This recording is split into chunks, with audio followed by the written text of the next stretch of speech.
राधे राधे, जय श्री कृष्णा। मैं सीमा सिंह बड़ों को चरण स्पर्श, छोटों को प्यार और बराबर वालों को नमस्कार करती हूँ।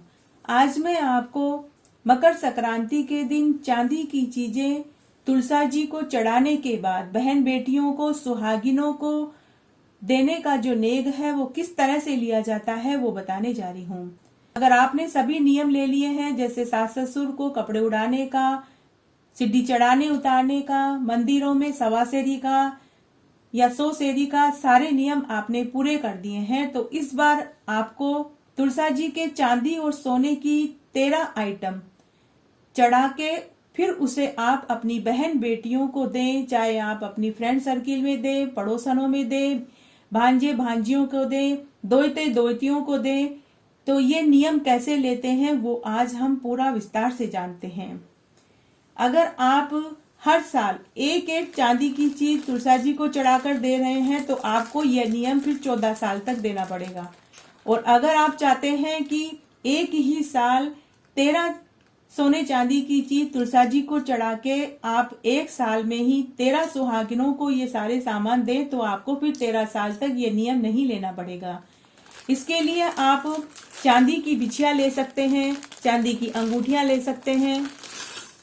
इस तरह से आप चांदी की बिछिया और अंगूठियां ले लेवें और इस तरह तुलसा जी के चढ़ाने के बाद फिर आप ये अपनी बहन बेटियों को दे दें।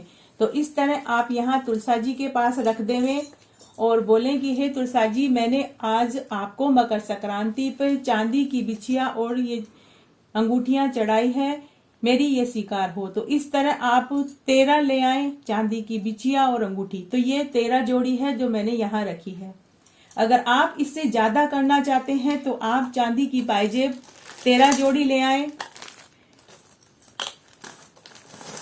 इस तरह से ये मेरे पास 4-5 जोड़ी है। ये मैंने आपको दिखाने के पर्पज से बताई है कि आप अगर ज्यादा देने की सामर्थ्य रखते हैं और आप चाहते हैं कि आप इस बार ज्यादा चीजें बहन बेटियों को दें, तो आप इस तरह से चांदी की पायजेब लाएं।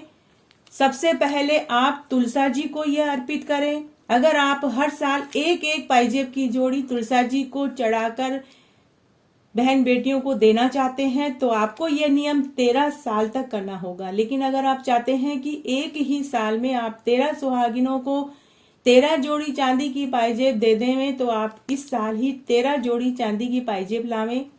तो सबसे पहले आप तुलसा जी के अर्पित करें। तो इस तरह से आप तुलसा जी के पास रख देवें।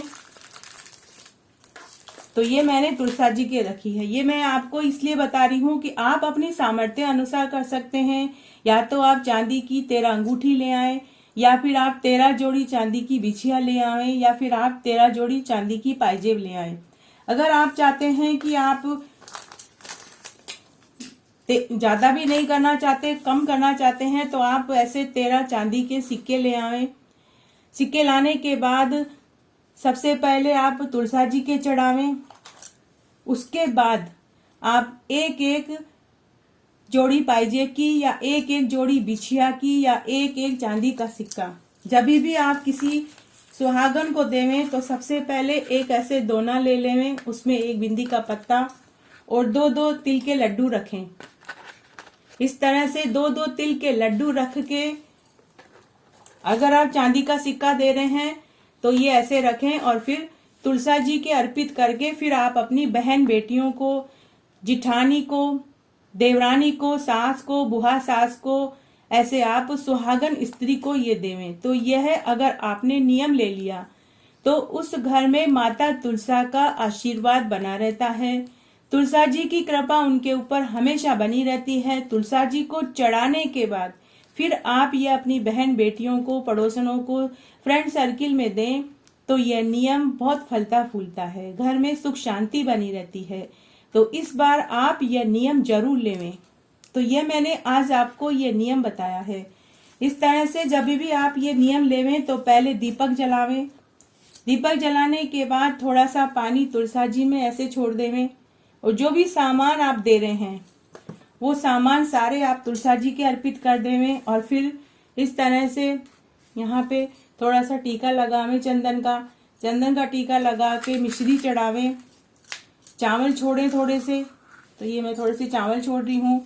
उसके बाद ये मोली का टुकड़ा बांध देवें।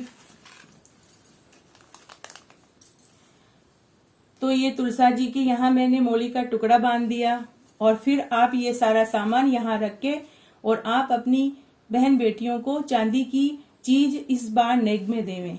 तो इस तरह आज मैंने आपके साथ ये चांदी की चीजें तुलसा जी के चढ़ाने के बाद बहन बेटियों को देने का जो नेग वाला वीडियो बताया है। आशा करती हूँ आपको ये वीडियो जरूर पसंद आएगा। मेरे साथ बने रहने के लिए आपका धन्यवाद। आगे आने वाले वीडियो के लिए भी आप इसी तरह मेरे साथ बने रहें। धन्यवाद।